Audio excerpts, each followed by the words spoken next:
ça a commencé? Comment ça a commencé? Le 23 mars 1854, eh bien, un bateau sorti Calcutta rentre Maurice avec à son bord 375 travailleurs engagés indiens. 32 jours auparavant, bateau là, il quitte les ports de Calcutta et pendant la traversée qui finit dire ça 32 jours là, il y a 30 immigrants indiens là-dedans qui finissent mort de choléra. Évidemment, l'étant sa bateau sultani là rentre dans les ports, ben la diaguette ça, pas gain droit rentre là, al dans grande rivière nord-ouest là-bas et mettre un drapeau jaune le bateau là pour signifier que bateau là pas pour capable de descendre personne depuis là-dedans là. Hein? Alors, entre les 23 mars et les 30 mars, bateau là reste dans Grande Rivière et début avril, je envoie bateau là dans l'île Plate et là-bas dans l'île Plate qui arrivait descendre sa bande immigrants là, les autres en quarantaine pendant un mois. Mais seulement, le 10 avril 1854, nous gagnons premier cas choléra dans Port-Louis. Comment ça cas choléra là déroulé? Ben, l'état nous pose la question. Lui lit un livre comme Creole and Coolies, ou soit Epidemics in Mauritius de Anderson, qui est écrit au 19e siècle et qui est capable de gagner dans archive.org. Et bien dans le livre là, Anderson dit comme ça, qui malgré les faits qui bateau là tu au large, un petit peu éloigné de la côte de Grande Rivière, et bien Mauricien tracé lui, tient la naissance entre ban PCR avec ban di moun qui travaille le bateau, ban PCR tu peux donner des poissons et les autres tu peux donner ban di moun là, ban provision diri etc. Mais il fallait nous connaître qui ça ban bateau là, ça ban provision là. Tu peux voyager ensemble, ça ban di moun là, un lot, l'autre etc. C'est vraiment très difficile et peut-être que ça ban provision là, c'est une ban provision qui déjà contaminé en choléra. PCR il amène ça côté li. Les lignes de poisson à côté. L'autre histoire encore, capitaine bateau là, en fait, une mauvaise langue dire qu'il tient 35 dans Grande Rivière et qui il fin enfreint la loi quarantaine, il final rend sur 35 visites. Ce qui expliquait un dans l'autre qui fait l'étant saban immigrants indiens là tilo l'île Plate. Après faire quarantaine, l'épidémie finit éclater. Le 10 avril, le premier cas choléra, commence à se dérouler dans Port-Louis.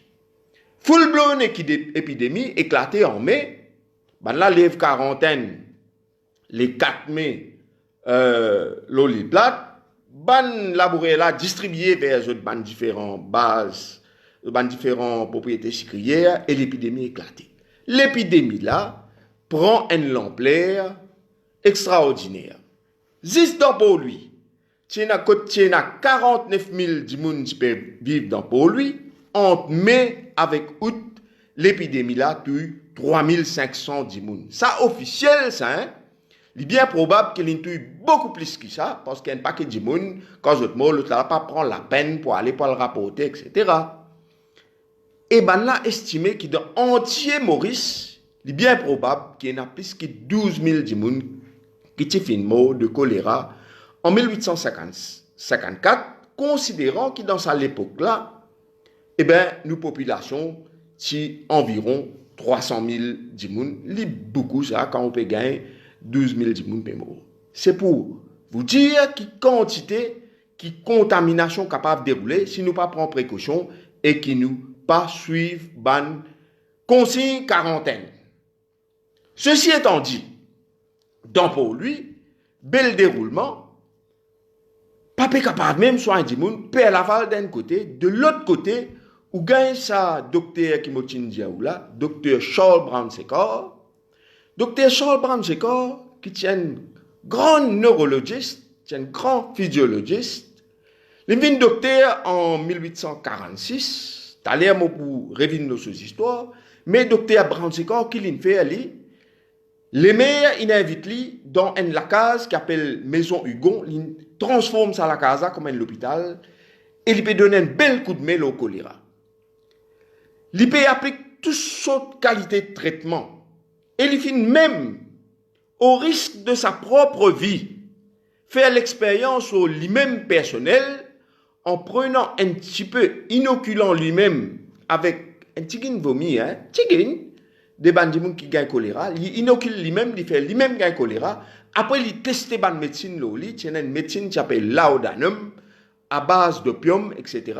Il testait, il guettait, si pas médecine là, peut mort. C'est dernier, comment dire, il presque tombé mort, quand ban laem, comment dire, il disait remettre li bout, et il reprend l'eau là, même il recommence soin du monde.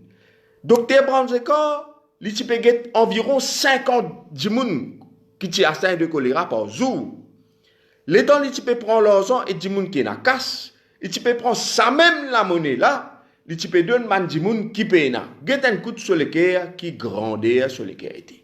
Assez nous vient l'autre histoire docteur Bransikor lui-même quand il type etc. Il est né en 1817, son papa tient un capitaine bateau américain et son papa est d'origine irlandaise. Pauvre garçon là, il n'a pas connu son papa parce que avant l'île même, étant papa, il a dans voyage, papa est mort, il est orphelin de père. Son maman tient mademoiselle Sécor, son papa s'appelle Brown, son maman tient mademoiselle Sécor, son maman grandit tout seul. Il grandit tout seul, mais il tient une grande intelligence. Et il est important qu'il nous souligne que son maman est d'origine française. Brown Sécor là, tu né Maurice, garçon là, tu né Maurice, Charles Edouard, tu né Maurice. Mais seulement, grand-mère maternelle sur maman, un métis, liéna, disant malgache et disant indien dans ce lavenne pécoulé. Mais c'est une des bonnes raisons qui fait en Amérique, que le docteur Bransikor est allé après Mobino là, qui en Amérique, ben n'a pas fini de nommer l'eau 2-3 cher, comment on appelle ça, en Virginia, me pensais. Parce que si blanc qui peut gagner ça, Liban tu finis connaître l'eau figure marqué ça papier. Get-moi trouvé pas mon pas suédois non, l'eau figure marqué ça.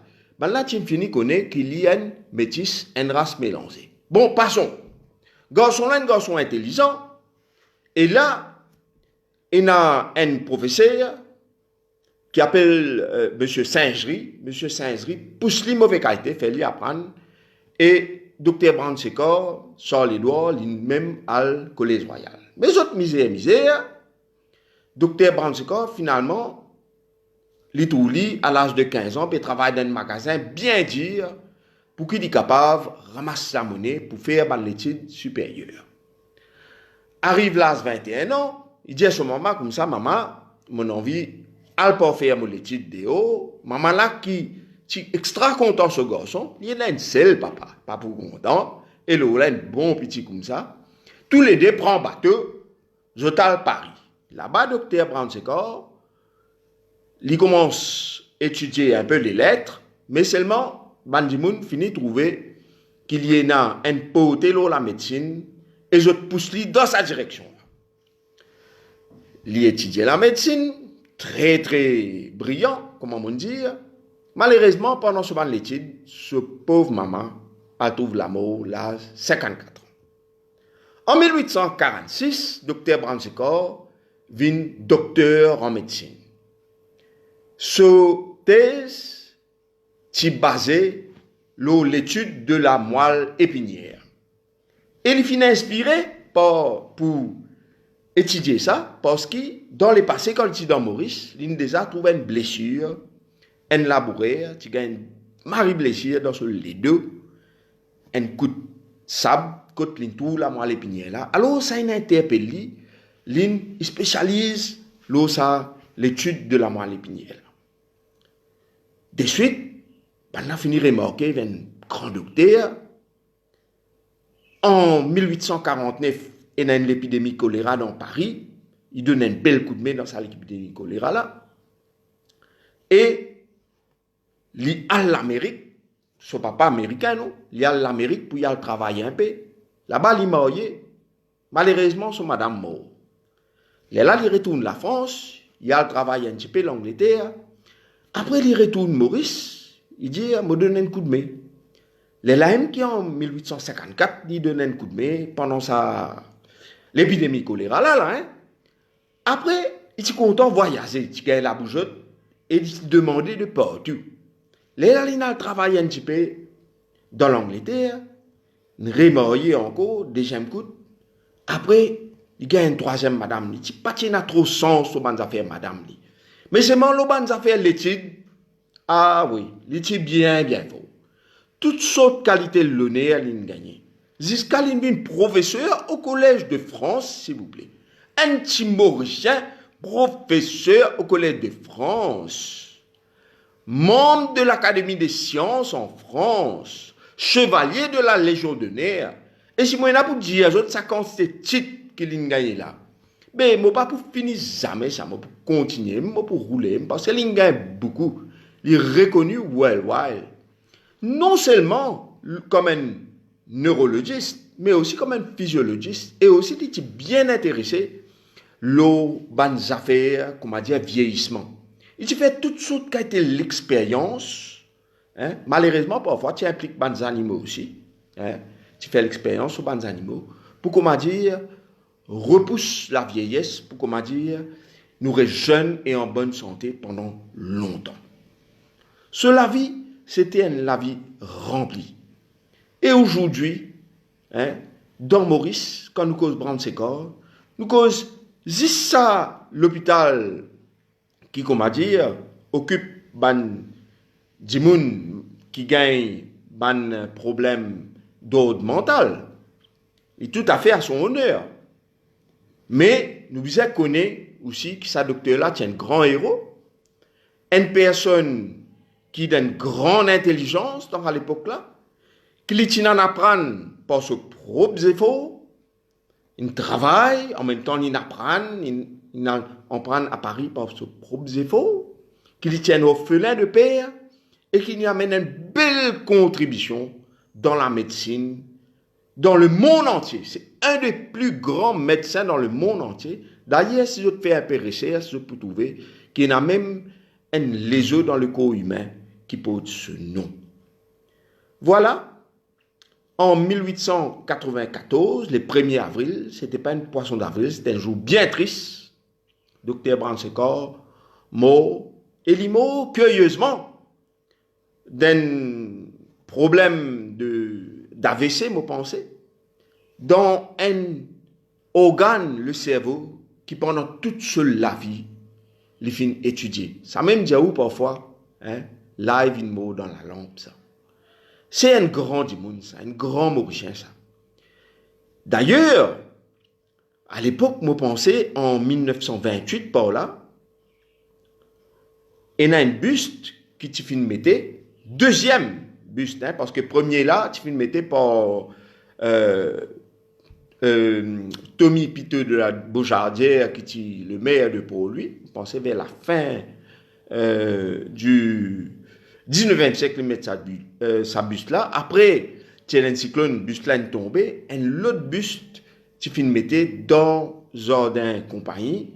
Nous, des dizaines de milliers de personnes pour passer devant sa buste là, mais nous pas connaît que c'est un grand docteur mauricien, ça. Mauricien, s'il vous plaît, né Maurice, et qu'il t'y donne un grand coup de main dans l'épidémie choléra de 1800.